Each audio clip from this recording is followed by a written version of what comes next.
Good evening, folks, and welcome to us very special booze reviews, booze chatter, whatever I've got going on here tonight. I haven't had anything to drink yet, so I'm still stuttering on the very first sentence. I'm your host, PK. If you don't know what PK stands for, you haven't watched my shows, then it stands for Painkiller. Tonight, I have got a very special guest. This man has taken a bit of my money, and I still will support him on Kickstarter. I'd like to introduce Jason Anarchy from the Drinking Quest series. Jason, welcome. Hey, hello. Thanks for having me. Well, thanks for coming on here. I imagine that you just want to have an excuse to drink, so I heard you might have a drink to get settled in. What is your drink of choice tonight? Oh, wow. It's nobody who likes whiskey will ever tell you to drink anything like this, but it's a whiskey I picked up in Texas. It's a bourbon. I don't think it's from Texas. Anyway, it's called Old Crow, and it's mixed with Diet Coke because I'm in my mid-30s and I don't want all the sugar. So whiskey and Diet Coke for me tonight. It still has alcohol in it, so it still counts for me. Mm-hmm. For me, I have a nice little beer out of Quebec. Just a neighbor to you, from what I've heard, and Yeah. it's Pêche Mortel, and I'm from the West Coast, so I cannot. French is horrible, so Sounds fancy. it kind of is. It's a 9.5 extra strong imperial stout. Wow, 9.5. That's like 2 beers at the same time. Yeah, well, after the workday I had, I would love it to be a little bit stronger, but this will do. Yep.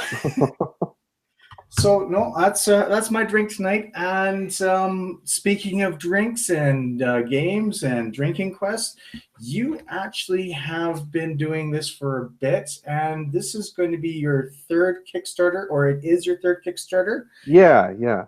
So I started came with the first Drinking Quest game about 5 years ago, 2011, and it was basically it all kind of stemmed out of I was just kind of designing games, since I was a kid, and then that turned into RPG type games and just modding rules and stuff like that, and we'd always game every weekend, and eventually I was when I was 29, it was a friend was like, hey, you're always drinking and playing RPGs that you make with your friends. Why don't you make one that incorporates drinking into it?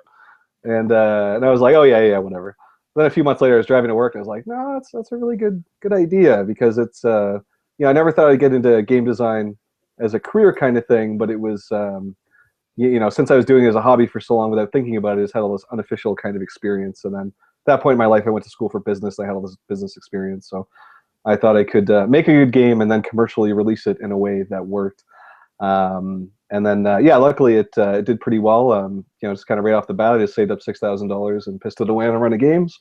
And I don't recommend for anyone to do that, but it happened to work in my case. And then the last few games I started doing Kickstarters, and that works out great for everybody. The publisher, they're able to fund the game and have a nice measure of demand, and the people who back the Kickstarters, they get the best deal anyone's ever going to get, and they get all these really cool extras. So the one I have on there right now, it's called Drinking Quest: Journey into Draft.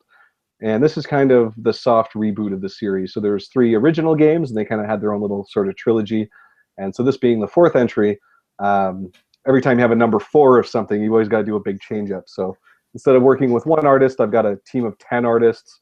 So it's still absolutely ridiculous humor. It's a drinking game and a tabletop RPG. And it's been doing really well, and it's on Kickstarter right now. So that's my opening monologue right there. So basically, when you said that it's a reboot, you're not talking like it's going to be a Jar Jar reboot. There's no Jar Jar in here. No, it's not a prequel trilogy. No, I'll save that for the future when I run out of ideas, or I want to lampoon the whole idea of a prequel trilogy. Well, that's a good thing. So as I said earlier, you've roped a bunch of money from me, and Thank you. well, hey, I have to give credit to actually one of my family members. On my 40th birthday, I had my brother out, and he's like, "Have you ever seen this game?" I'm like, "What game's that?" It goes, "It's Drinking Quest." I'm like, No, I haven't." He's like, "Here, check it out. It's an app on your phone." I'm like, "Oh my God, yes." So he showed me this, and I was like, "Well, okay." And then I saw the Kickstarter come up afterwards for the trilogy. I'm like, "Well, 3 games in one. I can't go wrong." And then you brought out all these extras, and now I have a photograph of your fist framed. Oh, you did the fist here. Awesome. Thank you. Did the fist here. I'm also wearing your Chug Locks shirt right now. Oh, nice. I love those shirts. Oh, the shirt is I amazing. didn't do a lot of those. Yeah, those are kind of rare, and it's they don't even say Drinking Quest on them. It's just a picture of Chug Locks, the drunken barbarian mascot. And I got people looking around going, "Hey, I know him. Where's he from? Where's he Awesome. from?" I'm like, Drinking Quest, of course. Oh yeah, right. Yeah, it's So like a secret handshake amongst nerds or something. it is. It's a great handshake. I mean, the Comic Expos, people look at me, Chug Locks. I'm like, yes. Awesome.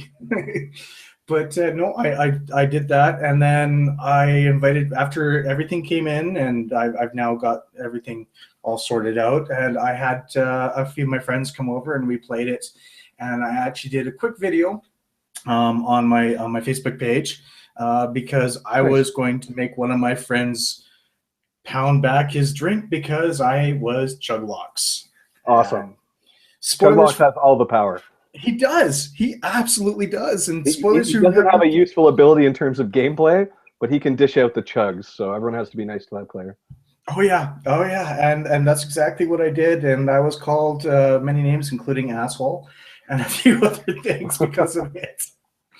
Because he's like, "Oh, I just got a fresh beer." I'm like, "Good. Here's the Chug Locks," and I was called out for it, and I won that game if I remember correctly. Awesome. Yeah, good times. It is. It's a lot of fun. And to even play. if you drink the most, you don't win, but you still kind of win. So it's a nice balance there. It is, and I know that the other person I was playing with was drinking moonshine, which was a very horrible mistake for him. Oh no, they played Drinking Quest with moonshine. Oh yes, that's too hardcore for me. It was too hardcore for me too. He's like, "Oh, come on, let's do moonshine." Like, no. Wow. To this day, I still have that moonshine in the fridge, and every time he comes over, he's like, "Let's do moonshine." No, put it back. Just put it back. Yeah. But no, it was actually a lot of fun to play. We went through, I think, 2 quests, Yeah. and we actually enjoyed it. So it was, and now I've done and pledged the $36 one plus you got me caught on the flask that you guys just brought out. Awesome. Yeah, I'm really happy with that. It looks super It looks cool. amazing. It really does. Yeah, it's if you go to a wedding that isn't an open bar, you always need a flask with you every time. So when I release a tier like that, I'm like, I'm doing people a favor when they go to these non-open bar weddings. Oh yeah, it goes well with my 2 other flasks I have. I've got a nice Hydra one. Oh, okay, cool. And I've got one that says first aid. So this is going to be a perfect middle ground for both of them. Awesome. So no, I mean you've been doing really well with this. You're already funded on this one, but you've got all these stretch goals going on. Yep. You're almost at the 600% one. Yeah. I think I'm hoping by the end of the week. Yeah, at the pace it's going, it's becoming a bit of a problem for me because it's like, oh no, how do I keep introducing stretch goals because we're going through them so fast.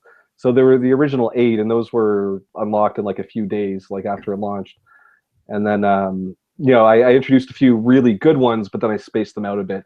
I'm thinking for the next one, if we unlock the custom coin tokens, the next one to be unlocked right now, and that actually introduces like a new gameplay feature. So it forced me to kind of put a lot more thought into it than I normally would. And I think we'll unlock that one, and that's looking good. But the one after that, I'm leaning towards. Somebody mentioned on the Kickstarter that when I did the Drinking Quest Trilogy Edition Kickstarter, we didn't unlock the cloth map, but we did unlock the bottle opener. And then I'm like, hey guys, do you want me to just sub it with the Tyvek cloth map?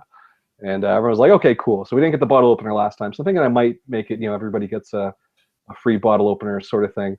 And when you keep adding on freebie after freebie after freebie, that's tricky. That's really tricky for me to make sure the campaign is to make sure I'm not paying into it after the fact. But it's that's great for the backers. Everyone has a good experience, and people people have that on their keys for years, right? So that's worthwhile. It's true, and I was torn when I had the other one. It was like, oh, do I want the map or do I want the bottle opener? Yeah, and the way that the cloth map worked last time, anyone who backed Trilogy Edition that happens to be listening, I was sourcing out cloth maps and okay, how do we do this? And I had several quotes, and then this one company was like, well, why don't you use Tyvek cloth? It's liquid resistant, and if it's a drinking game, it's beer resistant. And I was like, oh, that sounds amazing. I am all over that. But then when I got it, Tyvek cloth is not quite as cloth-like as the word cloth, sounds in Tyvek cloth. It's more of like a fancy paper kind of thing. And I was just kind of like, so I was, I really liked the look of the map. The design of the map was amazing. The artist Ben Granoff did a really good job. But I was secretly disappointed by the paper quality of it. So we already have a cloth map unlocked for Journey to Draft, and I already had a sourced out person that's like, well, if you're printing cloth, you want polyester. I'm like, hey, wait a minute, isn't polyester really shitty? And he's like, no, it's shitty to wear, but to print a map on, it's actually, I think it would work really well. And I'm like, okay, well, that's probably much more cloth-like than Tyvek cloth. So yeah, that's and I had it on the stretch goal exactly what it was and everything. So yeah, I'm really pumped to get that out there. And actually, as it looks now, it looks like it's actually going to be part of the final game and not just an extra add-on as well. So afterwards, when people buy it in the stores, the cloth map will be inside the box. Oh, nice. Yeah. So they get the special cloth. Yeah, I have to admit, I'm one of the people that looked at the map last time, went, oh, this isn't quite cloth. Yeah.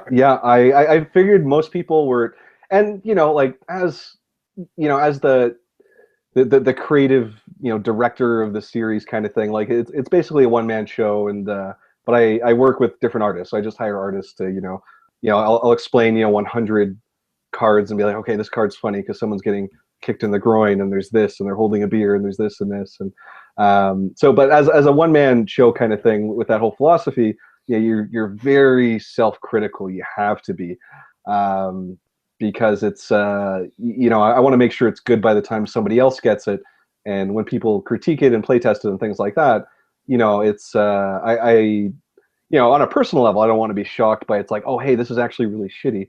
But it's like, I don't want to waste their time. I want them to be, doing the little bit of fine tuning that you want from like the playtest process and stuff like that. So, yeah, it was definitely with the Tyvek cloth map. I was like, I have a feeling people are gonna also think the way I think about this. But for the most part, I think people were too nice to say, or hey, maybe a large portion just didn't think twice about it and thought it was cool. But yeah, in my mind, it was like, this wasn't quite up to the quality that I wanted to do. So with this latest one with Journey into Draft, it's it's absolutely cloth map, real cloth, and everything else with the game too. Partially because of the Kickstarter, we unlocked a linen finish for all the cards. The box is gonna have this fancy texture, and there's all kinds of other extra stuff. But the whole idea was to bump up the quality with everything and just make everything bigger and better and shinier than we've done before, sort of thing. So if I've already done one trilogy, it's like, all right, well, this will set the bar for what might be the next trilogy afterwards, kind of thing. I'm thinking of the first 3 Drinking Quest games as kind of, that was my independent record label debut, and then this new one, maybe this is a terrible analogy, but yeah, it's kind of like the major label debut. Everything's got more of a budget and a lot more thought behind it, kind of thing. Well, if you ask me, I looked at all these stretch goals. I was like, okay, I want that. It's awesome. one of those ones. There's a lot of stretch goals that are great. The ones before are great too. I mean, come on, the annoying sidekick magnet right there. Yeah, it's and that was just one of the best bits of artwork in the game too. The annoying sidekick, he's just this dumpy hero that follows the other heroes around, and they're constantly annoying him. And he's kind of a play on the Jar Jar Steve Urkel, the gimmicky, loud, incompetent fool character, but it's that was just a great bit of art. And one thing, back to what I was saying before about the original games being a lot more kind of punk rock and more independent kind of feeling. It was I always felt like I could get away with a lot because the secret ingredient of the game that nobody expects, well, first of all, the big hook is that it's both it's half drinking game and it's half tabletop RPG, so everybody jumps on board right away. But then the secret ingredient is that it's really funny. People don't expect it to be quite as funny as it is, and I think that's I'm not an artist, I think I'm a good game designer, and I think I'm my biggest strength is a comedy writer kind of thing. So if you can make people laugh, you can really get away with a lot. People are willing to look past quite a bit. And then with this new game, Journey into Draft, it's like, well, I think I'm at the point now where I'm gonna try and deliver on every possible level that I can, sort of thing. So yeah. If you look it up on Kickstarter, just type in Drinking Quest. It'll be the first thing that comes up. Yeah, you can see what I mean. Oh yeah, and there totally is. Like I said, there's a lot there, and as well, what I've also noticed is if you do pledge over a certain amount, or I guess $10 more, you get like the digital PDF version, and $30 you get the original one, the trilogy, in PDF version, isn't it? Yeah, the 3 previous games in PDF form, $30 or more. Yeah, Play. So it's yeah. So the idea was, with Kickstarters, the goal is to always kind of break even, make it a fun experience for everyone, and then when you eventually do make profits because you have the leftover games from the run, that I think that's the proper way to do a Kickstarter. People, if anyone that's listening has ever wanted to do one, the people who make mistakes are the people that try and try and be profitable on every level at all times. And that's not a good way to build a fan base, because if you're coming from a place where you have no following, you're brand new, this is a brand new thing that you're doing, you need to really earn it before you start getting, I don't want to say the easy sales, but when I did this Kickstarter, I had people that enjoyed the game before, and I had tens of thousands of games circulating already, and it was still at a point where it was like, well, I still don't want to try and make money from the Kickstarter. This is just a means to fund the run of games. I'm going to get it as low as I possibly can. And the challenge with this one was because I'm Canadian and most of my sales are in the US. And when you run a Canadian Kickstarter, it has to be in Canadian dollars. And the exchange rates are so different right now. So it's like, I basically had to make it a little more expensive for Canada. Well, it's $30 in Canada. That's actually going to be the retail price. But and then in the US, it works out to like $22 or something to get it shipped to your house and actually get the physical game. So that was kind of like the logistic challenge. And then knowing that it's going to show up in the US and other countries as like some weird translated amount, like it'll never show up as an even 30 like it would in Canada. Everyone will be like, oh, it's 22.61. Wow, I wonder why it's that price. And I kind of felt like I feel like it's weirding everybody out. So I really had to go out of my way to kind of beat people over the head with it on the Kickstarter that hey, it's in Canadian, and doing the Canadian thing and apologizing for it. But just trying to make it as transparent as possible as to why it was, because the last thing you want to do when you're trying to sell anything is to confuse people, right? So you want it to be as simple as possible. And then beyond that, it's just it's the strategy is just make people laugh kind of thing. I feel like that's always the biggest quality of the game, the strongest quality of the game. And it's like, well, I'll show some cards, I'll be really casual with my wording, and just not try and be all businessy about it. Like if I have a funny Kickstarter page, people will be thinking, hey, I wonder what's in the actual game, sort of thing. So it's true. I mean, you're not like the oatmeal where you have exploding kittens and you have a fan base that all of a sudden exploded into $3 million. Oh, insane! Yeah, that was a crazy one. And Joking Hazard on Kickstarter right now too is another one of those kind of webcomic juggernaut games. Is the Cyanide and Happiness one? Yeah. And hey, I haven't mentioned this anywhere else, but my next game after Drinking Quest Journey into Draft is my first 50-50 collab, and it's with a Canadian webcomic artist. But that's all I'll say. So that's my teaser bit of information right there. So it's I'm gonna cover all the bases for Kickstarter success with my next one. God, so we'll see how that goes. Oh, please let it be at least the least I can do, or Jason Summer, or Lars. I will say no more. I know. I'll look forward to it. If it is correct, it's going to be epic, because those guys are amazing, and they have the same humor you have as well. And I'll say this too: it's the theme of the game. It's not going to be over the top offensive per se. It's going to be kind of like a saccharine, kind of happy theme. Oh, I can't say much more about it. Yes. It's going to be a board game. It's going to have a board, so it's going to be my first game with a board. All right. So I've always used the cards and dice and character sheets kind of mechanic. So it's that's all my teaser information. All right. So in other words, folks, save your money because it's probably going to be a doozy. Yep, I'll chip out all the journey into drafts first, and then it might be launched a few months after that kind of thing. Oh God! All right, all right. I'm gonna have to take my wallet and just give it to you. All right, I got it. I got it.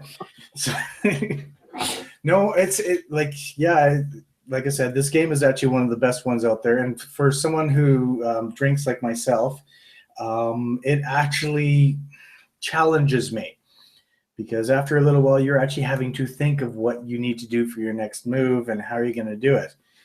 Yeah, it's a funny mix. I always one of the biggest challenges of coming up with the first game was it's only half drinking game. It's half RPG and it's half drinking game. And most drinking games are just drink an unlimited amount as fast as you can until you pass out. There is no pacing. There's nothing. There's no real game mechanics. So this one's about a 2-hour game, so it's got a pacing mechanism. So people aren't going to the hospital and things like that. Everyone can finish the game, which is a nice secondary benefit. And it's that was the big thing when I came up with the first game. Every game's divided into 4 quests, and it's like, well, if you chug in a quest and you have to chug again, then you just do 3 swigs, and then that kind of makes it not lethal, sort of thing. And plus, people are choosing what they're drinking at the same time, so everyone's hopefully drinking to their tolerance. And there's all kinds of please quest responsibly warnings all over the game and stuff like that. And it's obviously really important to me that nobody hurts themselves while they're playing the game. So as far as drinking games go, I always think of it as like it's a drinking game for reasonable adults. So again, look at any drinking game; they're just unlimited. It's just nonstop. You just keep going and going and going. And with this one, it's more like, well, all right, we're not going to the bar tonight. It's a few friends hanging around playing some tabletop games, having some beers. It's more for that kind of experience. Is always how I viewed it. Exactly, and that's actually really the decent way of doing it because you're not doing beer pong or anything else like that. You're actually doing this role-playing game, having a few drinks. The hard part about it, I know for me when we were playing it was, okay, your turn. What are you going to do? I'm thinking. So while they're thinking, you're drinking, and all of a sudden they turn around and go, okay, now you have to chug. It's like, son of a. So it definitely is a strategy game on the side as well, which is great to see. And no, I mean the trilogy is awesome. And with this one, like I said, you do get the PDF. So for the people who haven't done the trilogy, you spend a little bit of extra money, get that all printed out onto some good cardboard, and you have yourself 4 games in one right there. Yep. And as an added side note, I know this is going up pretty soon after we do it. There are literally like I don't know, I think there's 7 copies of Trilogy Edition left to order from DrinkingQuest.com. And then after that, it's totally out of print. So if anyone wants a physical version, that's basically it. They'll be gone in a day or 2 kind of thing. Jeez. Well, and you actually printed off, I'm going to say it, a shit ton. Yeah, quite a few. It was one of those ones where you weren't expecting to have all that. Just like this one, I'm looking at your rewards, and God, let's see. Let's go to let's go to the $38 one, for example. $38 Sure. Canadian, folks. So exactly the same as the previous tier, but I bumped up another $1 because I'll be basically having to spend a week working full time on these. This is just getting ridiculous, and I'll be secretly, angrily, and bitter while writing these writing your compliment, maybe a backhand compliment. Yeah. So let me explain that for the listeners. So I thought, okay, so you can order the game for $30. And I'm like, okay, so for $5 more, I'll throw in 2 of the old cards from Trilogy Edition. And on one of the cards, I'll write you a compliment, and on one of the other cards, I'll write you an insult. And they'll be funny is the idea. And so I did 100 of those. I'm like, okay, so that's 200 cards, so I'll limit it to 100. So those sold out like immediately in like a day or 2, really, really fast. So I'm like, all right, well maybe I'll bump it up a bit, and I'll just do quite a few of these. And so I added another 100, and then again they went really fast. And so I kept adding 100 more, but I kept bumping up by another $1 every time, being really transparent about the fact that, hey, I'm trying to dissuade you from picking this tier. People really want it. Okay, here it's available. And I kept trying to explain the logistics of how much work this is for me. And so now I think we're looking at, it's going to be 1,200 different cards. I need to be funny 1,200 different times, sign it. And I'm estimating that at roughly a week or more. And it's I'm just going to basically be like, all right, well today I'm going to do 200, and then that's kind of the way I'm looking at it, and I'm going to break it up like that. And it kind of goes back to I did one of my older campaigns. It was Kickstarter campaigns. They always publicly thank their backers, and they put them in the instructions or something. And I was like, well, I do parody. I make fun of everything. So fuck that. I'm gonna insult all my backers. And so I had an old campaign, and everybody who backed got their own custom insult, and I made this public video. And if you can, it's still on YouTube right now. So if you look up Drinking Quest, no spaces, the user, it's one of those videos, and it just goes through just blam, blam, blam, all these insults, and kind of a funny side story. I'm running this D&D campaign once a month called All Night D&D, where I stream, and it's available online. It's also on the same YouTube channel where we just play D&D from like 9 p.m. to 6 a.m. And it's it's on Twitch, and you can watch it live, but then it's on YouTube after. But one of my main players for that game, coincidentally enough, I did not realize, he just pointed this out recently. He's like, yeah, I backed that campaign a long time ago. I'm actually the first name on your insults video. And I was like, what? And so I had to go back and look it up. I'm like, oh wow, yeah, that is totally true. So it's I forgot that it was a really, really funny video. And also I'm a big fan of punk rock, so side story within a side story. The band Say Anything, the lead singer Max Bemis, who actually writes for Marvel Comics now, he did a song for that video. He did this thing where he was like, hey, I'll write you guys a custom song and blah, blah, blah. And so I backed that program. And so he wrote this 1-minute song about Drinking Quest. And so that's kind of the background to the insults video. So it's this really bizarre video of just these insults just being hurled with all these really specific names. And if you watch that video, the insults, it's meant to be funny. It's a funny video. But then if you read the comments after, you see the comments from the people that were insulted in the video. And they obviously all have a great sense of humor about it, about me randomly dissing them for various reasons. And so it's a great video, but also read the comments after. Oh God, I'm looking at that right now. I know Daniel Coward, and I assure you that mustard stain has been there for longer than a day. Yeah, right. I mean, it's where your fans actually sort of go, okay, you're being funny about this. Let's keep going with it and go on with it.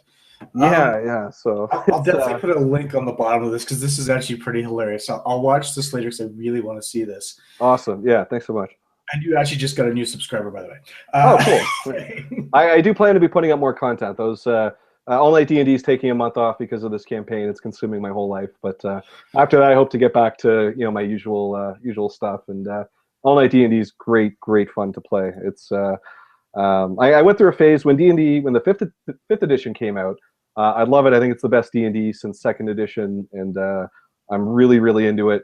But when I started playing some of the like the pre-packaged quests. Like I bought a few of the books and everything, and they're very well done. They're very confidently put together. But I learned something about myself. It's like I never want to play like the pre-packaged adventures. I just really like making the fun custom stuff because I like really celebrating the silly bits of D&D and just making it just absolutely ridiculous. So it's yeah, if you ever watch those All Night D&D videos, it's all custom stuff that I've done myself. I'm just trying to plan 8 hours of jokes and kind of the broad strokes of a campaign and let the heroes fill in the rest of the ridiculousness themselves, sort of thing. Oh, and then also one more thing about this All Night D&D, because it's over Twitch, there's a chat feature. We have a moderator handling the chat while we're playing, and we've got this simple donation system where people that are watching, they can donate $1 to help one of the heroes while they're playing if they want, but they can also donate $2 to hinder one of the heroes in some hilarious way. So the viewers actually interact and help and hurt the heroes while they're playing, and it's really funny for that reason too. That's actually pretty cool. I've never heard. Well, I've heard the online D&D stuff, so a bunch of my friends play it. Yeah, I've got geek friends out there too. Mm-hmm. But I've never heard of actually having people go and add on to it. That's actually really pretty sweet.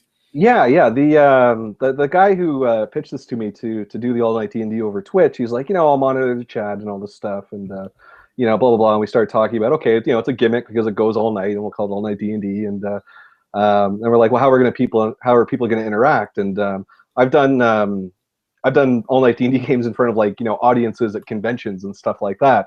And it's really fun to have the audience kind of be, not a character, but like an influence on the game somehow, right? And we're like, okay, well, we'll try and do that with the chat. But if it's unlimited, it'll just get ridiculous. So it's like, all right, well, $1, $2, and that will keep the helps and hinders and at a reasonable pace, sort of thing. And it also funds the channel and allows us to do it and set aside the time for it and stuff like that. So. And it's hard to do with all you have going on. I mean, as we mentioned beforehand, family life comes first and games come second. Well, games is part of work. So yeah, it's I ironically, when I started working in gaming 5 years ago, I don't game anywhere near as much as what I used to. It's like I'll have a game of anything every maybe once a month kind of thing, and maybe twice a month now. This all night D&D thing started up. So I can get away with booking off, all night. I'll be like, well, I'll tell my wife, and it's like, well, it's being funded, there's a bit of money coming in because of it, and that's why I'm going to wake up at 1 p.m. tomorrow, and stuff like that. So it's it's been really fun, and it just keeps getting better with every game. We've done 3 games, and I think there's only 1 on YouTube, so we're going to start putting them all on YouTube now. They started off just live, and we have a different rotating cast of guests. And just try and get different, semi-famous people in there, and people that are known for different things. And anytime you can get someone that's professionally funny, a bunch of professionally funny people in a room together for the first time, it's always it's really great stuff. That sounds like just an improv night right there. Exactly. Yeah. So it's just don't think about it. Just play your ridiculous character that you made, and we'll go from there. And then that's usually the only direction anyone gets, and then it just ends up being really entertaining. Oh, that would actually be a lot of fun. Well, if you ever need anyone to join you, I wouldn't mind trying to throw my hand into that. Oh, by all means, yeah, no. If the one time I couldn't have any players commit to the night I wanted, so I was looking for a few extra people, and so if you see me mention anything on Twitter, then jump on that and let me know. Oh, definitely. And I know that you're pretty active on Twitter. Facebook, are you active on Facebook? I've got 16,000 Facebook followers, and it's like I try. Facebook's not like Twitter. Facebook it has to be something shareable, so it's a mix of shareable things about Drinking Quest and the games I've done, and it's the page is Drinking Quest. It's not Jason Anarchy like Twitter. Twitter is at Drinking Quest, and then my name is Jason Anarchy, so it's kind of both. But Facebook is a mix of like shareable funny things about the games I've done, but also just shareable funny things in the realm of drinking and role-playing games. So it's I've got a pretty good Facebook page that I maintain, but Twitter is my medium of choice for a lot of reasons, because good content is rewarded more on Twitter than any other social media type, because well, first of all, the 140 character limit means, hey guys, no bullshit, just cut to the chase. And there's very little time investment for someone to read a tweet, which is great. But at the same time, the way that Twitter works is there's just so much garbage on Twitter, and everything gets ignored, that when there's actually a funny tweet or a worthwhile tweet, it gets retweeted like crazy. So it celebrates, the good tweets, the quality stuff. That's why I'm a believer. As long as Kim Kardashian isn't doing any tweets that day, we're okay. Yeah. I've got a card in the new Drinking Quest that really harps on reality TV in a subtle, not so subtle way. It's going to be good. Excellent. As you can tell, I'm not a big fan of reality TV. Yeah, just garbage. Wow. Of course, here's the same guy that watches stuff like, I don't know, how do you do your the home channel. God, I've become domesticated. No, it's like I noticed that with Twitter, I get more followers than I do on Facebook, and I totally agree with you on that. And actually, I like how you do respond to people that you have on Twitter that you I guess you watch in a way. So it's nice to see that whenever I've sent a tweet to you, you've pretty much been good to reply back. Yeah, it's like interacting with people. That's also another one of the huge reasons why Twitter works better than a lot of other kind of social media types. It's really good for just quick conversations, and again, cutting to the chase, and you know, and you remember the people that you interact with too. So it's you know, when you're reading tweets and it's like, oh, I recognize this guy's name, you know, something something, and you know, maybe it would be a retweet I wouldn't do otherwise or something like that. You know, it's and legitimately, I've met like, you know, real, you know, good friends on Twitter now, and it's like you know, I've got I work a lot of conventions and I travel a lot to work at different conventions, and this is just so random. When I was doing Seattle for the first time, I flew out to Emerald City Comic Con from Toronto to the West Coast, and I was you know, I'm still not in a position where, you know, I stay in a hotel every time, because that'll eat your profits. I've always had kind of a touring punk band kind of philosophy where, you know, I'm never too good to sleep on a couch. Or And in a van. or in a van. Yeah, if someone's got a van, sure, that'll. I haven't done it yet, but yeah, that's I'm not too good for that. But anyway, I just did this random tweet where I'm like, hey, anybody want a drunken game designer sleeping on their floor this weekend, something something, and then I ended up meeting a couple really good friends, you know, out of that weekend. They're like, hey, you can come stay at our place. I'm like, oh wow, really? All right, cool. And you know, so I went out there. You know, we had a fun time, and you know, nobody murdered anybody. You know, it's nobody was crazy. So yeah, we all just met that way, and yeah, we're good friends now. It's super cool. That's pretty awesome. Actually, I know Seattle's been pretty good for a bunch of stuff. Aaron Douglas, if you recognize the name, if not, think of Battlestar Galactica, the reboot. Okay. He was chief in that. He got kicked out of one of the well, actually, he was dismissed out of one of the Comic Cons. So he went, you know what? I'm going to have a tour in Seattle, and I have a pub tour. And Okay. he had it. And this guy is not exactly a not so famous guy. He's pretty famous for what he does. Yeah, yeah. And he did this pub tour, and people came up and they offered him stuff.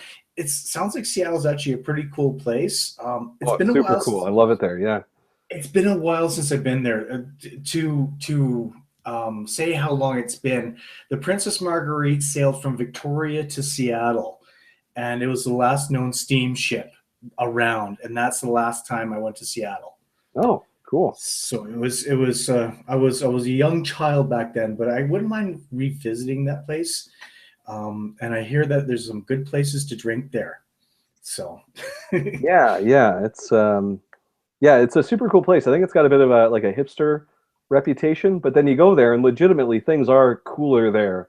Like it's a really cool place, and you know, it's you know, I have nothing but good things to say about it. It's they've always been really good to me there, and yeah, I did an interview on a Seattle geek radio station the other day, and this guy's like, you know, hey, come on anytime you have a new thing. And I'm like, oh wow, this is awesome. And you know, for me, that's really cool. I'm like, oh, it's really far away, and it's you know, radio stuff is always fun. And, you know, internet stuff is, you know, obviously the best because it's there forever. exactly. But it's like you know, I don't listen to the radio, but I'm like, ah, it's such a like a timeless kind of you know thing. Like it's pretty neat. It is. And I mean, so you were mentioning doing all these tours and conventions. How many in a year do you think you do, and what is the best place you've been to? Last year, I think I did, oh man, like 20, 21 or something ridiculous. Yeah, last year might be some kind of peak. I don't think I could pull that off again.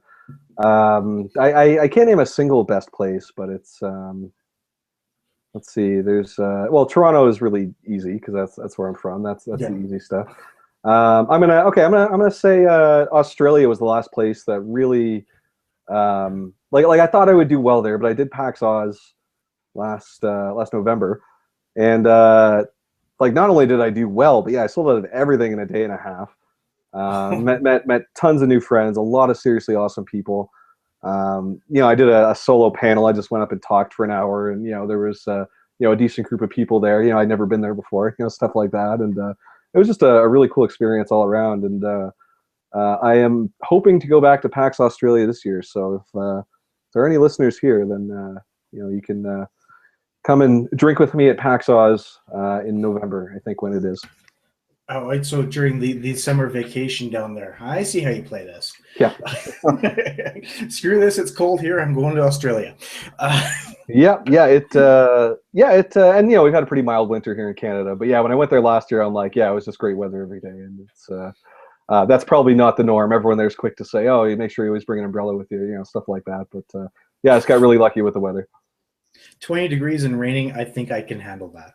Yeah, that's still not so bad. Exactly. No, and so, all right. And I know that you've said you're planning to go to Edmonton this year as well. It's not set up yet, but You're Edmonton trying. is likely. I don't even need to try. I always just split a booth with a buddy of mine, and he sets it all up, and then he's like, "Hey, you want to do Edmonton?" And I'm just like, "Yep." It's always fun, and there's obviously a great reception there, and it's kind of cool because I didn't really know anything about Edmonton until I went out there. I've done it twice now, and it's just been really cool. It's a really nice place, and again, you just meet friends when you do these things, and you stay in touch. And I've got an Edmonton posse now that I hang out with when I go down there, and it's there's just some really cool people. So, and if anyone's listening too, it's I am totally prepared to drink with people and game with people at cons. And I don't get asked nearly as often as in my big head that I thought I would when I started this whole thing.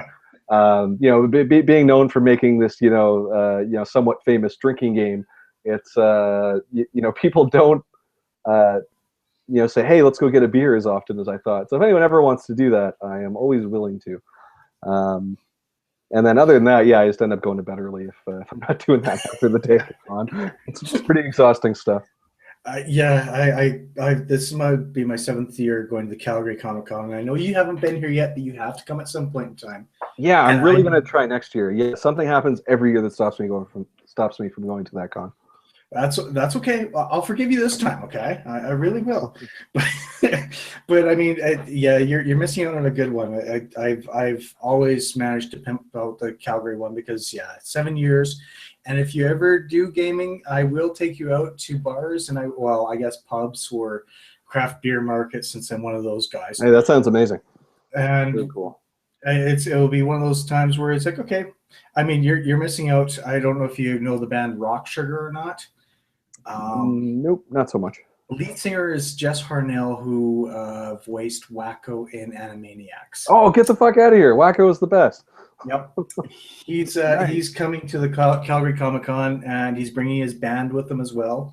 Cool. So you unfortunately you have to miss out on that, but it's understandable. Yeah. Well, I always hear good things about Calgary. Like not just Canadian cons, but like it's just one of the best cons in general. And it's always just heartbreaking every year where there's just some new thing that's like, well, it's just absolutely out of the question. I can't do this. I mentioned to you earlier, but last year, my son was born, and it's like, well, I can't leave and go to Calgary 3 weeks before it's born in case something happens, and it's you got to put in thousands of dollars ahead of time to get a booth, and you don't want to lose that, and you don't want to miss a child being born for obvious reasons. So it's you're not swinging a vice if you miss it. Yeah, I understand. yeah, it wasn't a grudging choice. I'm glad I made the choice I did. I still really regret not being able to do Calgary on some level. No, and like I said, well, if any time you come out to this way for it, and I'll definitely have a game with you. Speaking of which, how many times have you gamed with people that you've lost and almost wanted to flip the table because the cards weren't working your way? Oh, no, I'm not an angry gamer really. No, it's and this goes back to my design philosophies and stuff like that too. It's tabletop games are great. I love them. They've been a part of my life since I was really young, and it's something that I really love. But particularly when you're an adult, they're really just there to facilitate people hanging out. It's always more about the friendships and stuff like that. I never really get so caught up in a game that I'd ever flip a table, kind of thing. So it's and specifically, when I was designing Drinking Quest 2, the whole idea was, okay, half drinking game, half tabletop RPG.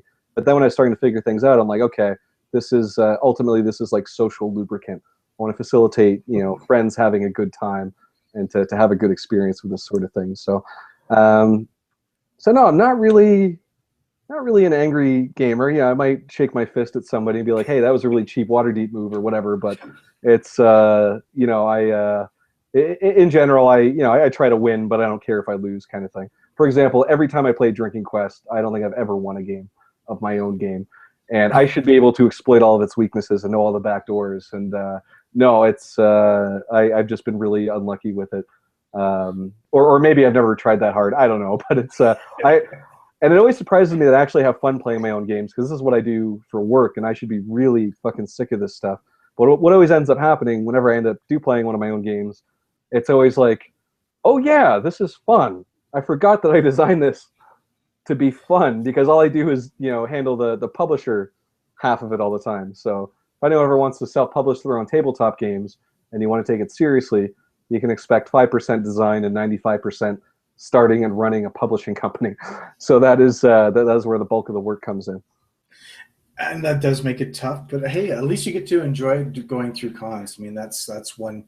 And the rest of the time, I'm usually working from home in my pajama pants, so that's kind of a fun bonus as well. So, coming from this IT person, I'm very jealous about that.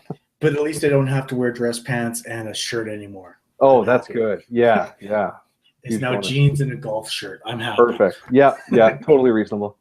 It is. And then casual Fridays, I wear whatever I want, but I'm still not allowed wearing my underwear at work for some strange reason. I don't know what it is. Well, hey, you still got time.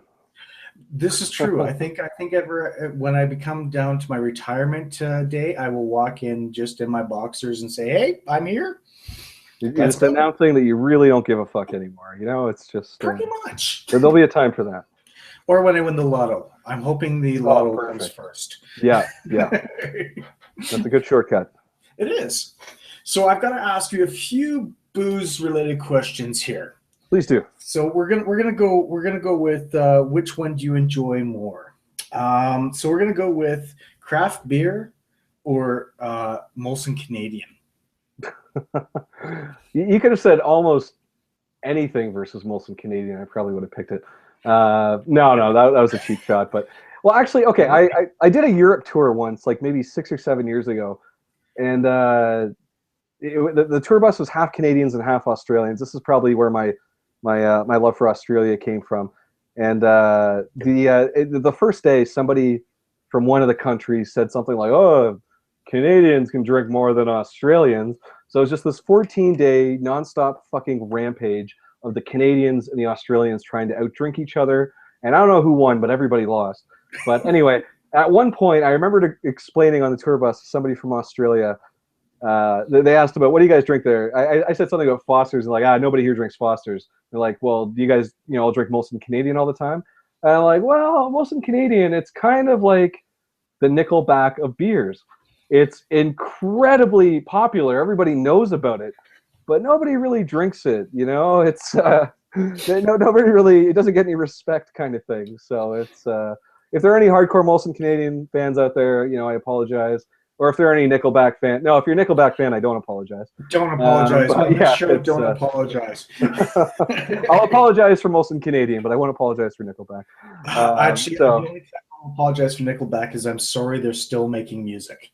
Yeah, it's I don't want to rip on them too much. I'm like, hey, good for them. They made a career out of music, but it's at the same time they're an easy punchline, and sort of deservedly so. They are. So it's anyway, but craft beers. In general, I don't have a lot of beer preferences. Like, there's some fancy import beers. Like I can always drink Kronenberg and Heineken, and fancy beers that are just always consistently good. But when it comes to beer, I just try and drink something different every time, and I don't put too much thought into it. There aren't a lot of beers I can't drink. It's like, hey, if it's beer, it's good, particularly if it's draft. But I like craft beers a lot because they always have at least really different approaches to marketing and bottles, and it's fun to drink a barking squirrel or something with a funny name, and so I there you go. I like the sense of humor of craft beers, so that's that'll be the most positive thing I say about that. So. And it's true. Like there's a lot of marketing out there. I've just actually posted one thing on my Facebook page that Smaltz is doing, and it's got the best one I've ever seen. And I actually kind of want to find this beer, and it's called Circumcision Ale. And it is cross your legs before you drink it, kind of thing. Yeah. No, I was as I said, I was impressed and scared at the same time. And the picture that they have is a hard hat the name all in a line and two pomegranates underneath. So that works on a few levels. Pomegranates are always funny. No one can take pomegranates seriously, but then obviously the layout of the pomegranates. Yeah, it's good stuff. It's perfect, and actually they replied back saying, "Don't be afraid. It's a really tasty beer." I'm like, "I'm sorry, but you put that all together, and I feel a little bit afraid." Some of these craft breweries have come up with some good stuff. What's going to happen if I drink this beer? Yeah. Yeah. Well, when you have stuff like Hebrew, you kind of they go with their. Are you drinking Hebrew right now? No. Hebrews. Okay. All right. I don't know how this came about, but Hebrew sent me a whole bunch of free beer one time. Really? And yeah, I didn't know anything about it. And I'm like, okay, so I got all this free beer. And then this other guy was like, hey, how about we have a game of Drinking Quest over Twitch? This is the only time I've ever done a game of Drinking Quest over Twitch. And so everyone could watch it live. And he had this like digital setup so everyone could see the same thing on the screen. It was really cool. So this guy set up this digital game of Drinking Quest over Twitch. And I was like, well, I'm going to drink all this this free beer that they sent over. You know, it was very nice of them. And, I'll name drop them while I'm drinking it and, do the correct thing. And it was Hebrew. And I didn't realize at the time, but they're kind of known for having a lot of really strong beers. Mm-hmm. And so these beers that I had, I think the weakest one was like 6.5%. There was like an 8%. There was a 9%, like 11%. It just kept getting worse and worse. But I didn't check or stop to think about it before I started playing the game. And I got really, really drunk that game. And I still have people mention that game to me. And I don't think there's a recording of it anywhere. Maybe there is. I don't know where it is, if it exists. But it's anyway. Oh man, that hangover I had the next day. That might be my top 10 hangovers of all time. It was after drinking that stuff because I did not account for the extra alcohol. I was just drinking it like it was just standard beer kind of thing, and it really hit me hard. And it made for an entertaining game. The people watching, I think, really enjoyed it. But my all-time worst hangover was at Gen Con 2 years ago. And there's no big story there, but it was just tabletop gamers. Gen Con's the biggest tabletop gaming convention, and tabletop gamers are closet party animals. And there were strip clubs. There was all kinds of crazy stuff going on. And eventually, so I had my previous worst hangover ever that I would describe as a 10 out of 10. But then this one was like 19 out of 10. This like destroyed by a huge margin. Like 3 a.m. I woke up in the middle of the night and I just started, where the expression blowing chunks comes from? Like projectile vomit is a real thing. And yes, I haven't experienced, I've thrown up, quite a bit from drinking in my life, but I've never done this projectile vomit. And so 3 a.m. I woke up and it's coming out at extreme speeds. It's just flying out of my body. And I go back to bed. I'm like, wow, there's obviously nothing left after that. And no, I was wrong. It's so every hour on the hour until about 11 a.m. the next morning. So for a good 8 hours, I'm just getting up and I just keep throwing up. And it's just this violent, and it's and that actually that toned down my drinking forever after that. I've never quite been able to recover from that. It's just been like, no, it's, I kind of shake every time I start drinking a bit too much. And I'm like, no, I remember that Gen Con. And so that is my all-time craziest hangover story. And it is the only time I've ever been late to a con. So luckily there was someone there that could work the booth for a while. But normally I take convention work really seriously, and it's a privilege to be there and whatnot. But that day, I was a few hours late. When I showed up, I was not 10 out of 10. Oh yeah. Oh, I know those nights. I know. Please quest responsibly is always the message. That was not responsible questing that I did. No, that was pretty much bar hopping. Is what I would call that one. Yeah. And you know what it was? It was gin and tonics that night. I was drinking scotch in the first half of the night, but then I switched to gin and tonics. And it's gin and tonic is for you don't want any calories, you don't want any sugar, you don't want any bad stuff. It's just the alcohol. And so you maybe don't notice or something. I don't know what it was, but I haven't had a lot of gin and tonics since then. But that night, that's what I was drinking. And I didn't eat a lot, too, ahead of time. So always have a good base before you start. It was just the perfect storm. Yeah. And, hey, oh, man, this is great. If this is entertaining, I'll keep going. I got more stuff that involved with this story. That was another case of random people from Twitter that I had just met. So I'm like, hey, anybody, blah, blah, blah, I want to split a hotel at Gen Con. So I meet these two people I'd never met before. One of them works national security for the US government.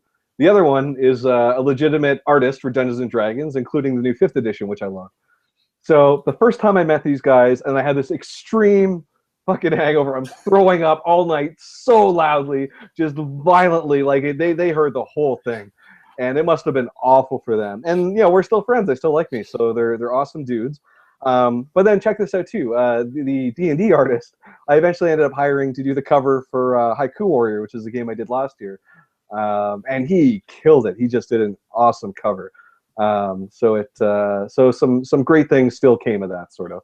Oh yeah, well, yeah. I mean, like your liver still is intact, which is a good thing. Yeah, And yeah. I'm still in relatively good health, but I'll never even approach that level of drinking ever again. That was the wake up call. oh, I can imagine. And actually, I have to admit, on the side note, that Haiku Warrior one is amazing. That artist is amazing. And hey, it sounded almost like a Wayne and Garth moment. Garth, that was a haiku. Yeah, yeah. Yeah. Haiku can be really funny, and it's like, yeah, I wanted to both celebrate and sort of make fun of the whole idea. And it was the whole idea for Haiku Warrior kind of came when it was like, with Drinking Quest, I have an engine that kind of exists out of necessity because I try to combine half drinking game, half tabletop RPG. So with with a casual RPG and with a drinking game, you don't want someone to be the DM and not be able to participate and be a hero and drink with the other heroes. So you needed a DM-less system. So the cards act as the dungeon master, and then within the system that ended up being created, it actually worked out that it actually worked really well as a one-player game. But I don't want to encourage people to drink alone because that's really depressing and dangerous if you're binge drinking by yourself, kind of thing. So it was like, all right, well, I want to come up with a game that is kind of the opposite of Drinking Quest to kind of do the arty thing where I don't want to be pigeonholed. And like I want to try and do a one-player game that uses this engine that has like a completely different theme that's not part of the Drinking Quest series. And then at some point, I was something haikus, and I'm like, nope, that's it. That's the idea. It writes itself. There's a lot of things you can do with it. I'll write. I ended up writing I think 80 haikus for the game, and or a little less than 8, and then there were 16 guest haikus. So for that Kickstarter, there were all these different nerdy celebrity guests that wrote haikus for different cards and things like that. So yeah, there's a lot of really cool, a lot of cool things about Haiku Warrior, and but it's still really funny. Comedy is my realm, and that's where I want to stay. But it's funny for completely different reasons than Drinking Quest. So Haiku Warrior is full of like non sequiturs and really just a lot of like bullshit philosophy and deep thoughts that go nowhere and stuff like that. So it's and then obviously the structure of the poems that are written is kind of interesting too. So a lot of really funny stuff in there. Awesome. Well, see, that's one I missed out on because of the fact that being who I am, you said haiku in the title, and I was like, oh man, I gotta think like that.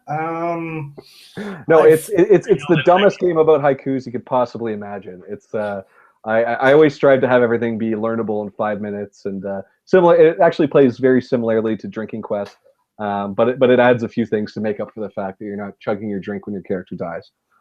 And the story is told through haiku, so it's not as it's still got a narrative in a different way, but it's not quite as you walk into a room and then you find a beer holder and you fight it, things like that. So it's got a totally different approach. That's it. Well, now I have to try and pick that up. Damn it! Well, if you back the Kickstarter, I've been allowing people to do it as like a $15 add-on, so you can get it for a cheaper price since you already backed the Kickstarter if you want to do that. So I'm sending a package anyway. I'll send it to you for 15 instead of 25, and I'll throw in the package, sort of thing.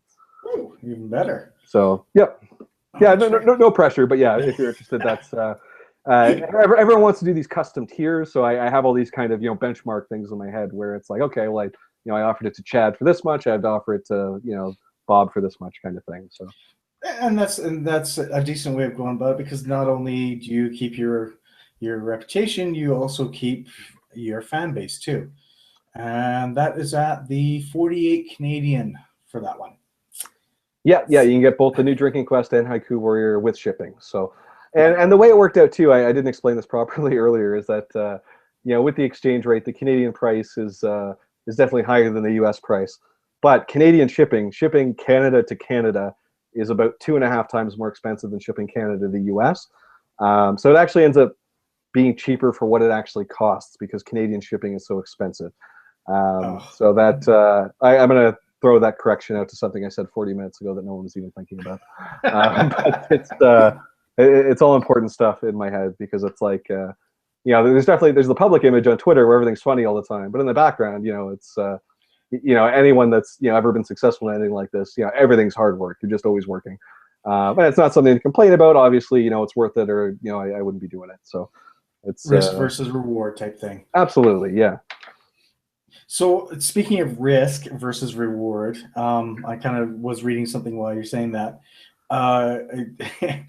For 4,000 Canadian, I will tattoo your name onto my body. You did this last time, did you not? I've done with every crowdfunding campaign I've ever done. I always have a tier where I will offer to tattoo the backer's name onto my body for $4,000.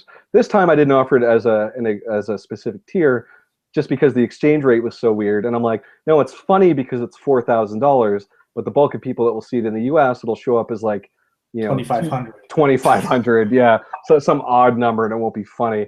But I still included it as a comment for people that were following the joke a little bit. So it's still, and if someone wanted to do that, obviously, $4,000 is the price that I will tattoo a stranger's name onto my body. I will legit do it. I don't have any other tattoos. I'm not even a huge fan of tattoos, but it's like it's funny for the sake of a joke and for funding a run of games. That's definitely something I'm willing to do. And so I can't remember, did you actually have someone take that challenge and actually buy it last time? No, nobody has done the tattoo thing.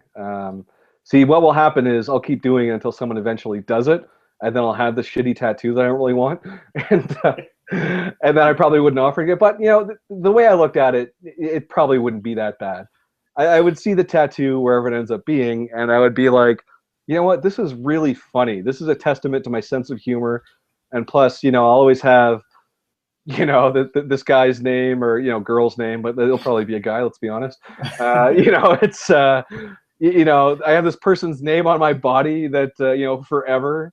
And because it's kind of funny, I kind of did it for financial reasons, but at the same time, it's funny. And I would look at it as a testament to my sense of humor. Plus, if this person ever came up to me at a convention, I would be like, dude, let's get so drunk that we start talking about like drunken philosophy and stuff like that. And I'll always have this random like buddy out there, kind of thing. So, but I would specify nowhere near as much as Gen Con 2014. That's my limit that I stay away from now on. Don't blame me on that one. So what would your wife actually backs you on this one if anyone got their thing tattooed? I mean, like that make awkward conversation in different places. Like say you're out with your friends. You know what my husband went and did? Oh my God. No, my wife's always been super supportive of this stuff. It's she's not even much of a gamer really, but it's and I said I was gonna, long-term quit my job to release the world's first drinking RPG. Without really getting why it was an appealing idea, she just supported me, because, and she always has. So with the tattoo idea, it was just kind of like, hey, whatever, yeah, I'm along for the ride, right? Like it's, so she's just always had a great attitude towards everything, and I could not ask for a more supportive person. That's actually pretty awesome. I mean, I know that if I ever did that, oh my God, I'd probably be just chastised wherever I went. Because I know, like the stuff I tell her just has to sound just fucking ridiculous. Like it's just that there's so many extreme comedy things that I do that on paper just sound like the worst idea ever. But I have a certain execution in my head that I know it'll work in a certain way, and then. And that's why I always wanted to do just DIY and just do everything myself independently, because it's like I don't want to work really hard for a year and make this awesome game and then be turned down by a publisher kind of thing. It's like I don't want to leave my fate in someone else's hands. It's like, no. I know this is good. I'm just going to get it out there myself. And putting in the work is, it's I'm going to let the fans decide. And then, I've printed, I don't know, like 10 runs of games, somewhat at this point. And it's I've never had trouble, selling something that I've done, and then plus I haven't had a game that I've gotten negative reactions on. Like every game I might get one or two people literally that I've heard about that didn't like it for whatever reason. But I've been really fortunate that everything I put out has had just overwhelmingly positive responses. Like it's it's something I work hard to make sure that I do, but at the same time, when you're about to release a game, you never know, and you're always like, what if everybody hates it? So when I released Journey into Draft and it got funded in a day, that alleviated a lot of that anxiety, and that was really nice. So it's anybody who's ever run a crowdfunding campaign has been just a nervous wreck up until the second that it actually gets funded. Because if it doesn't, it's like not only do you not get funded, but then it's like this public failure that's available online forever. Nobody wants that. Oh, exactly, and you feel bad, and you're like, crap, what am I going to do now? But I mean, Yeah. you've had all this stuff, and you've 3 successful ones now. This will be my 4th. So I did an Fourth? Indiegogo before I did Kickstarter. So I released, I did 3 or 4 runs of games just by making an initial investment and just kind of keep reinvesting. But then I did an Indiegogo before Kickstarter came to Canada, and that was a really rough campaign. Like it was funny, it was good. The games were good. Part of the problem with the campaigns I've always run is that I was always focused on, okay, the game's got to be the best game it could be, right? And rightly so. That's a good way to look at it. But the campaigns I put together, I didn't quite have the formatting or artistic expertise, or was willing to pay someone to make it look as good as the final game would look. And they always did well. They're always funded. But Journey into Draft was the first one where it's like, okay, I'm more of a Photoshop wizard than I was 5 years ago. There's a lot more things I can do. And it's the first game where it's like, this Kickstarter is an accurate representation of what the final game will look like. It will look this good. Actually, it'll look better because you can't see the texture of the linen embossed cards. That is such a sweet feature. I'm really excited about that as like a technical nerd about this stuff. But it's like legit. It's just the cards will have this just gritty texture, and it's just it's awesome. But anyway, so that I think that's a big part of why this one is the most successful one I've had so far. And I think by the time it's done, like it's only like there's still 21 days left, and it's like it's almost 500% funded. Like it's ridiculous. So it's whatever it ends up, it'll be the biggest campaign I've done. And not only is it the best game I've ever done, like hands down, but it's the best campaign I've ever put together, and it very more accurately shows what the final game would be than any of the past campaigns I've done. And yeah, I've seen that because you've as the campaign went along, said this is what it's going to look like, and now here's an actual representation of it. And I know that with everybody, with the previous ones, you said, okay, here's all these stretch goals, and I think I might be able to do it this way. And obviously, as we talked earlier, the cloth map wasn't exactly a cloth map as you thought it would be. It still was actually a waterproof and drink-proof map, which was really nice. Because I know I spilt a few things on there when we were playing, but that's a different story. Interesting note about Tyvek cloth too. It's the same material they make biohazard suits out of. Oh, yeah. I know all this shit about Tyvek cloth now, so that's kind of a funny thing. But yeah, it was what it was, and I'm still hoping most people didn't really care. But it's definitely a cloth map that's coming with the Journey into Draft Kickstarter. So. Anyone listening that wants to back it, feel confident that it will be very cloth like cloth. Oh, exactly. And I know I didn't care myself. It was actually, I got something that was actually amazing, and I got all those extras with it. And I know that everybody else who's backed it is going to be absolutely thrilled with this one. And are you guaranteeing a July 2016 delivery? I'm guaranteeing it as much as anyone can guarantee a release date, because with printing games, it's there are things that can go wrong, and there's a bubble of space and everything. But in terms of any Kickstarter I've ever done, I have my ducks in a row, way more than I ever had. It's the main files are actually going to the printer, and we're working on all the details starting next Monday, actually. So the rest of this week is going to be just fucking intense for me. Because I still haven't finalized the instructions, and I have to. I always do a one sheet of instructions for all my games, but thanks to the good backers, I'm actually releasing a little book now. So I have to. I basically have to write a little book, and it has to be print ready by next Monday. So that's my next challenge. But all of the cards are done. I'm still waiting to hear back from a bit of proofreading. So everything's always down to the wire every time. But any past campaign, I've always had the files go to the printer like a couple of weeks to a month to maybe a month and a half after the Kickstarter ends. So this is going much sooner. And then I've actually been, I'm working a lot more closely with my printing company. And I was like, hey guys, last time, you guys did not deliver on the date that you said you would. And they're like, all right, we'll promise we'll do it this time. Let's work together. Let's do all these all these deadlines of when things are supposed to be ready. And they've actually been rock stars about it. It's I have all the reason in the world to believe this will be my smoothest ship date, promise date that I've had yet. But at the same time, you're not going to jinx it. I don't want to jinx it. There are a lot of things that can go wrong, particularly duty coming into Canada. It's just one of duty with any country, or maybe it's just Canada that has it all fucked up. But in terms of paying for commercial merchandise entering a country, no one person will give you the same answer as to how much is it. Can I just pay it right now? It's no. We have to hold on to it for 6 weeks. Why? I'll pay for it right now. Give me any price. I'll fucking pay for it. It's just there seems to be no set. And maybe there is, but I talk to duty brokering companies that I work with to try and speed things up. But even them, they're like, hey, it's more of an art than a science. And I'm like, wow, what a weird thing. So I feel like anyone that orders games, and nearly everyone prints in China. I've done a 50-50. Actually, no, I print in the U.S. more than I printed anywhere else. But this run is China.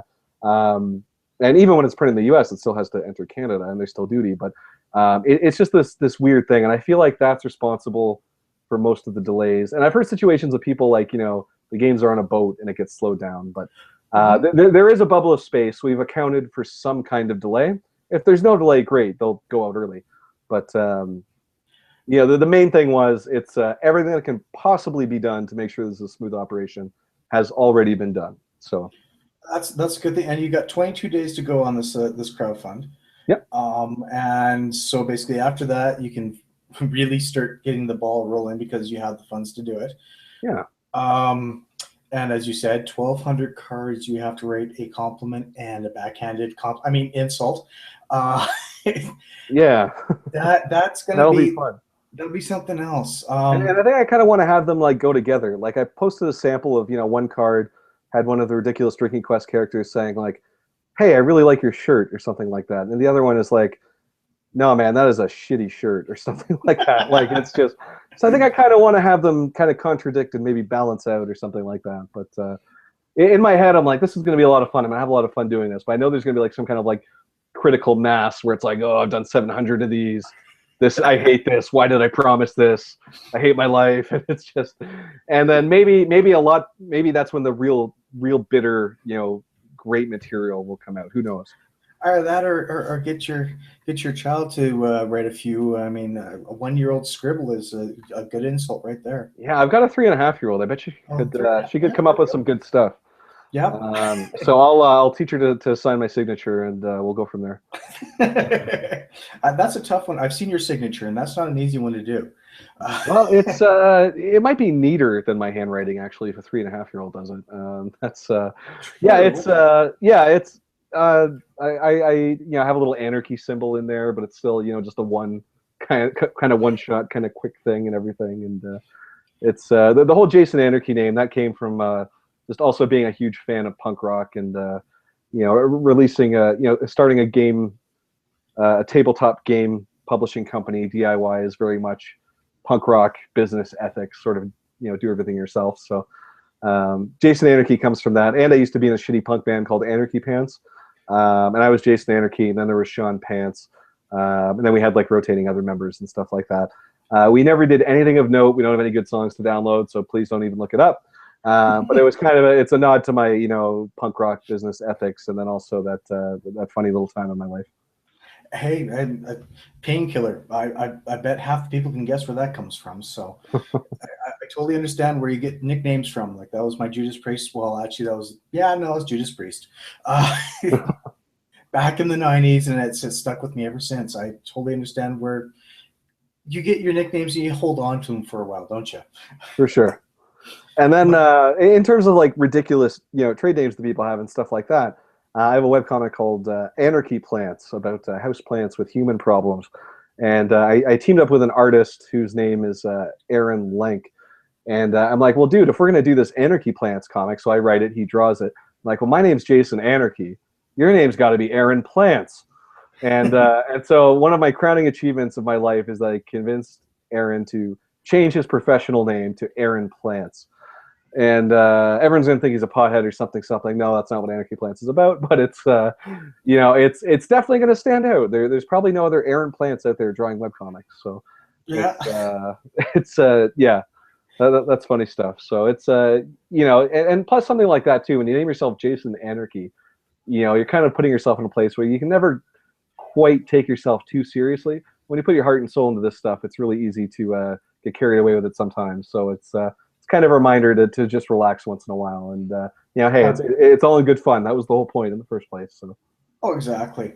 So out of this new pack, what is your absolute favorite card without giving it away? Ooh, oh yeah. All right, let me open a file here and scan through some stuff. You know what? Okay.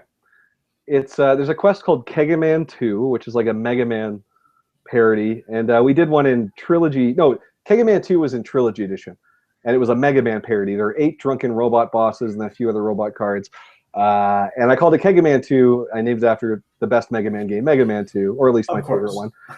And then with this one, I'm like, well, that worked, and it's really funny. And it's like, I wonder if I can come up with 8 more funny robot bosses. So within like 2 minutes, I'm like, yep, all these are good, they work. And I'm like, but I don't want to repeat what I did last time. And so I'm like, well, how about if I do it with pixel art this time? So it kind of looks 8-bit or 16-bit. And so I found this artist who just did a killer fucking job. He did just 12 different pixel images. They all look really good. And so out of that, you might have seen this post on Twitter. There is a picture of the dwarven berserker Bartlebutt, who is he's not wearing any pants and he's only wearing one boot, and he's eating nachos, and it's all pixel art, and it's so bizarre and weird, but just amazing. I love everything about this image. So check out at Drinking Quest. Look for the card called Nachos, and you have to do a saving throw to see if the nachos are any good or not. And it's just, this is such a bizarre combination of influences, but I think it still works. I really try and just have things be funny for multiple reasons, and this card is just a wonderful example. So without thinking too hard about it, Nachos is my favorite card in Drinking Quest Journey into Draft. Excellent. So now, is that in the bonus quest, the Kegaman Returns? Yeah, it's in every game. So in this one, one of the ways I bumped it up was every Drinking Quest game is built around 4 different themed quests, and it's like a progression. Your heroes start at quest 1 and then to quest 4. And then with Trilogy Edition, I started doing some extra quests that you can use to modify existing quests. So this one just contains 2 extra quests that you can use as optional rules to add replayability. So you can put one quest before the quest 1, or you can put the other quest after the quest 4 kind of thing. And it's just they're optional quests that are there to make the gameplay a little differently, and for the hardcore fans that want a longer game. So, yeah. Excellent. And then plus, there's pixelated nachos in the game too. So, hey, that's gonna make me hungry while I'm drinking as well. Damn it! All right, so have nachos on hand just in case. For sure. I don't even like nachos that much. That's the funny thing. I don't like the pump cheese. It's not my thing. But it's like nachos as a comedy punchline. It's just one of those things, I said earlier, pomegranates are always funny. Well, nachos are also always funny. Yep. I know when I worked at the Saddle Dome, yes, I worked for the Calgary Flames at one point in time, and I feel bad about it. I actually was called by my real name, I always used to make nachos, so I became Nacho Dan. So you've got like a personal history with nachos. I do, and I still can't find the same cheese that you can find at the Saddle because it's still the best nacho cheese out there. Right. That's just me. No, I'm very excited for this to come out. I really am, and with all these everything coming out, all the extra side quests being done, and you're at 500 right now, so almost at 600%, almost getting that custom coin. I'm looking forward to having that too. Now I know that you've, like I said, 22 days left. You were possibly talking about adding some extra goals.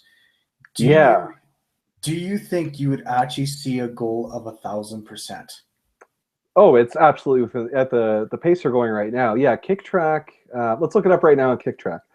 I think at the fastest rate that was going when I looked it up, it said it was going to end at like 3,000% or something. But Jeez. it's probably a little less now. The campaigns tend to start off faster, and it's slowed down a little bit, but the momentum has been just insane. Mm-hmm. So track. So yeah, it's going to be 1,619% according to KickTrack, and it's going to end up with 242,000, which I would be totally fine with half of that. I was going to be totally fine with 15,000, which I initially started with. So yeah, this is nice. So I can make it super high quality. I can add all these extra parts. Every copy of the game is going to be like that, and everyone's going to be blown away when they get these. Yeah, this is going to be the best thing I put out yet. I'm just super excited. It's already, like I said, it's already starting to be amazing, and I'm honestly cannot wait. I really can't, because that night's going to be a lot of fun. And I think if it comes out in July, probably in August, I'll be able to play it. And yeah, I guess I got to start practicing again. Yeah, you got to build up your tolerance a little bit. Yeah. Now, is it still going to be 2 to 4 players? Yep, 2 to 4 players. It's the magic number, and if you do have more people, I've played several games where it's you just do team up games, so 2 people play 1 character. And the great thing about games like that is that you're doing, you and a buddy are doing the same chugs whenever your character dies. So it's there's this real sense of camaraderie. You're both suffering together. It's so preferably someone of equal drinking tolerance. But yeah, I've done that for several games, and it's always worked. No, it's yeah, and so you're. Oh, what's your? Well, I think of it, and just getting. What is the next con you'll be at for sure? Oh, PAX East in April, so I'll be going out to Boston, and that's just always a juggernaut of a con. So I'll be there. I won't have Journey into Draft. I'll have pre-order clipboards. I'll have lots of Haiku Warrior games, and I'll have a few of the original Drinking Quest games that are left, but none of the trilogy editions. That'll be out of print by then for sure. But then people can also pre-order and sign up with a clipboard, and I've done that the last 3 or 4 years. And Boston loves Drinking Quest. I really have a lot of fun going there. And then after that, you guys, listeners around Toronto, can find me at Anime North.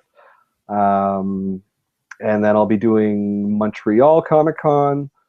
And I won't be at Origins, but I think we should have, the fingers crossed, if everything goes according to plan, we should have a pretty big Drinking Quest presence, but it won't be me running it.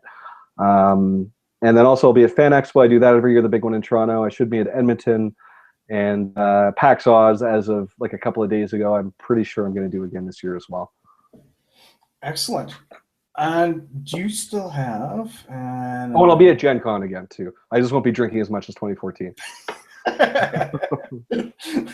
If you do, lots of Advil, lots of orange juice, and make sure that, yeah, I know that one. Yeah. Now, you said, okay, so right now you've got 7 out of 9 left for your $400 or more, where you get to have a game over Skype. Yeah, that's the extreme fan package, and that was originally when like most of the stretch goals here are ones that were added after the fact. I started off really simple with like only 4 or 5 rewards, because I just wanted to focus on the ones that just everybody wants, that move fast. And I did so well so fast, I started getting requests for a lot of different things. So I added in the one with the flask, and I added in the extreme tier package. I added in a dealer package for stores that sell games.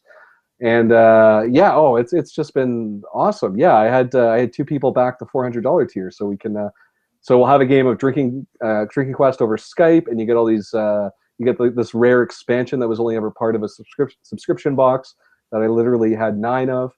And you get and I've never done this before. I've had a lot of requests. I've got this running Twitter gag where I'm always talking about my biceps all the time, and my biceps are great and have the best biceps in the universe, and just really casually. I don't know why it's funny or how it started, but it's just this thing that just, everyone seems to respond really well to, and it's like, it makes me laugh to bust out the bicep jokes every once in a while. And so I kept having these requests to have a picture of my biceps for years, and I would always just answer with like, they have not yet created the camera technology where it wouldn't burn your eyes when you look at it. And what was always my response, something to that effect. But then this time it's like, all right, well, we're in 2016 now, and technology is a little better. So it's now there are going to be 9 possible pictures of my biceps, and I will write a haiku about my biceps on the back of the picture. So that is part of the extreme fan tier. And I had some people that were really upset that it wasn't available in like a mass appeal kind of tier that was like affordable. And it's like, no, this is a picture of my biceps, the best biceps in the universe. It is part of the expensive tier. So I just keep playing along with the joke, and it's kind of there for that reason.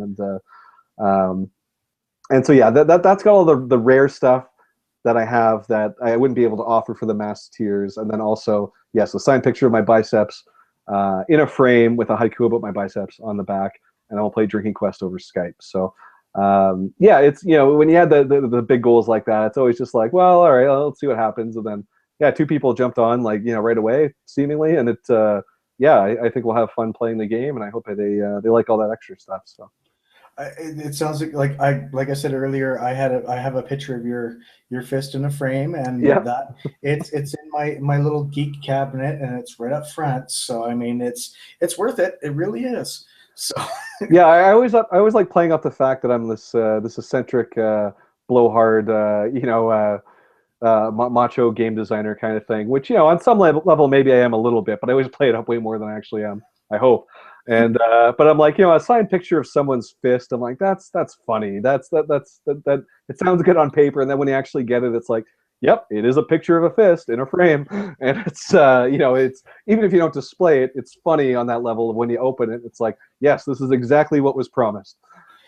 So it's yeah, that stuff's always fun to do. So hopefully I don't run out of body parts for my next campaign. If you do, you may have to make it rated R or Deadpool size. Yeah, that's true. Well, so we'll yeah, we'll see what happens. So this one's doing really well, and it's a pleasure to be running it. And I haven't been this happy about how a game has turned out. I haven't been this excited about a game I've done since the first Drinking Quest years ago, and that's like when, hey, maybe I can be a game designer. So this one is like, it's the major label debut is a good description for it. Not because I've sold out and it's going to be crappy, but because it's high budget, it will reach a much larger audience. And you still get to do what you want to do without having anyone else tell you what to do. Exactly. Yeah, it's just one guy in his pajama pants working at home 16 hours a day, just trying to make a great game kind of thing. Having whiskey and Diet Coke, even though we won't blame you for the Diet Coke. That's right. Yeah. And it's and I'm not full of sugar and calories, and yeah. I somehow have great biceps while I do this. Yeah. Like I said, you got to keep those biceps going. I mean, that's one thing you have to do. And lifting all those cards, that's probably what makes you have the best biceps ever. And legitimately, before I work a big con, I try and work out for a couple weeks ahead of time and focus on the biceps, because I know people are going to ask about it. And I have people like there are probably a few pictures of my biceps out there already because people ask for pictures. And it's like, when you're at a convention, you're selling your games, and a fan comes up and hey, can I have a picture of your biceps? It's like, you can't say no to that. It's like that. First of all, that is a ridiculous thing to have happen. And it's like, hey, if a picture of my biceps makes you happy, then sure, So it's there are a few out there circulating already, but yeah, they probably go for a lot on eBay. I don't know if those people know that, but well, they might, but they're not in high def and high res now that Exactly. the cameras can get that way. So I mean, it's one of those things. You're probably going to have a professional photographer too for this, aren't you? Yeah. Like it's it's an expensive tier, but there's going to be a lot of money going into the most high quality photography you can imagine. So we'll probably sit in a studio and I'll do the thing where I like rest my chin on my fist and my other arm is like flexing my bicep, and I'm wearing like a wife beater or something. And yeah, it's no, that's not what it's going to be at all. But it's I'm gonna do my best to make sure it's a funny picture of my biceps. I'm gonna try and make sure there's some kind of like secondary joke happening at the same time. So I haven't figured out exactly what that is yet, but I've got time still, so it's going to be good. And it's not going to be photoshopped like some of those swimsuit models out there, is it? No matter what happens, whatever ends up happening with this incredible picture of my biceps, it's all natural, and that's a promise. And I'm not winking at the camera. Oh, that's awesome to hear. So where can we find you all over the interweb? I know you've pimped out a couple of times, but let's get a general pimp out from where we can find you. DrinkingQuest.com is the easiest, and it's got all the links to everything. Twitter is at DrinkingQuest. Facebook is just Drinking Quest. And then the Kickstarter campaign that we've been talking about is Drinking Quest, Journey into Draft. But if you just search Drinking Quest on Kickstarter, it should come right up. And I will be putting all the links at the bottom so that people can be lazy and click on it because, well, we know how YouTubers are at times, and I'm the same way. Oh, So, I'm absolutely the same way. Yep, yeah, link for the lazy. well, I know that it's been an hour and a half we've been chatting about this, and there's a lot of information you've provided. Thank you so much for this. Always happy to talk about myself for an hour and a half. Hey, there's nothing wrong with it. You've actually enjoyed your whiskey and Diet Coke. I've enjoyed my beer, and unfortunately, I'm out now. And unfortunately, I do have to get something to eat because I didn't eat beforehand like we should have, and I didn't prep properly. Yeah, I'm gonna have some pizza pops or something after this. It'll be good. Maybe some nachos. No, I'm not. Damn it! Now I want nachos again. Damn you! So yeah, thanks so much for having me on. I really appreciate it, and it's always nice to have a friendly interview. And this has been a lot of fun. Well, thank you for coming on. And honestly, it has been a lot of fun. I have to admit, having someone of your stature, I was a little nervous, and I'm glad that there was no threats of your biceps coming in attacking me or anything. I'm happy about that, or your fist for that matter, because I already have it. Yeah, yeah.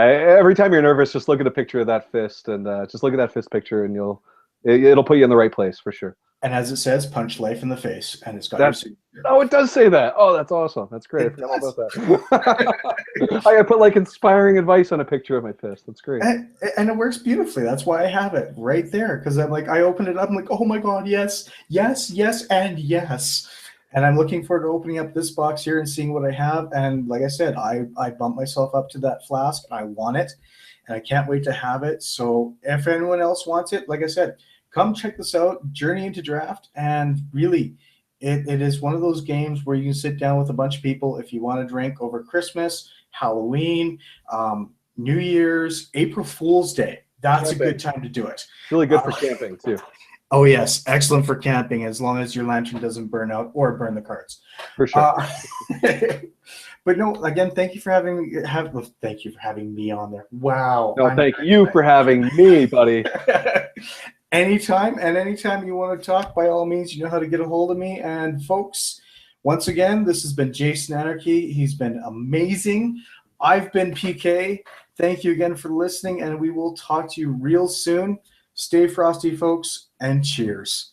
Cheers.